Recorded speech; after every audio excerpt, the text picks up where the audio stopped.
வணக்கம். நான் உங்கள் சௌந்தரராஜன். பார் கவுன்சில் தேர்தலில் வரிசை எண் 118 போட்டியிடுகின்றேன்.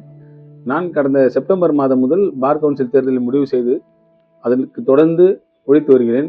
இந்த மாதிரியான சூழலில் பார் கவுன்சில் தேர்தலில் நான் பல்வேறு தரப்பில் பல்வேறு நீதிமன்றங்கள் சென்று பல்வேறு வழக்கறிஞரிடையே வாக்கு சேகரித்து வருகின்றேன்.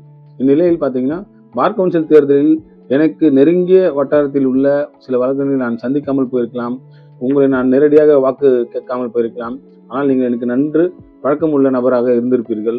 ஆனால் உங்களை சந்திக்காமல் இருந்தது என்னோட சின்ன தவறு தான். ஏன்னா இந்த காலகட்டம் எனக்கு போதுமானதாக இல்லை. இருந்தாலும் என்னால் முடிந்தவரை 37 மாவட்டங்களையும் ஏறக்குறைய 45,000 வழக்கறிஞர்களை சந்தித்து வாக்கு சேகரித்திருக்கிறேன். எனக்கு மிக நெருங்கிய வழக்கறிஞராக இருக்க உங்களை நான் சந்திக்காமல் விட்டுவிட்டிருந்தால் தயவு செய்து மன்னித்து எனக்கு முதல் வாக்கு போட்டு வெற்றி பெற செய்யுமாறு கேட்டுக்கொள்கின்றேன். என்ன சௌந்தர் வந்து நம்மகிட்ட ஓட்டு கேட்கவே இல்லையே, அது தேர்தலுக்கு பிறகு சௌந்தர் நீ ஓட்டு கேட்கவே இல்லை, ஆனால் நான் உங்களுக்கு போடலை அப்படின்னு சொல்லாமல் இந்த வீடியோ பார்த்தீங்கன்னா தயவு செய்து எனக்கு முதல் வாக்கு போடுங்க. ஏன்னா நம்ம 2 பேர் ரொம்ப பழகி இருப்போம், நெருங்கி பேசி இருப்போம், என்னை பற்றி உங்களுக்கு நன்றாக அறிமுகம் இருந்திருக்கும், என்னோட படித்திருப்பீர்கள். இருந்தாலும் சந்திக்க முடியாத சூழல் ஏற்பட்டிருக்கும். அதனால தயவு செய்து என்னை சந்திக்காமல் நான் உங்களுடைய வாக்கு கேட்காமல் இருந்தாலும் இந்த வீடியோ பார்த்தீங்கன்னா தயவு செய்து சௌந்தருக்கு வரிசை 118 முதல் வாக்கு போட்டு வெற்றி பெற செய்யுமாறு அன்புடன் கேட்டுக்கொள்கின்றேன். நன்றி.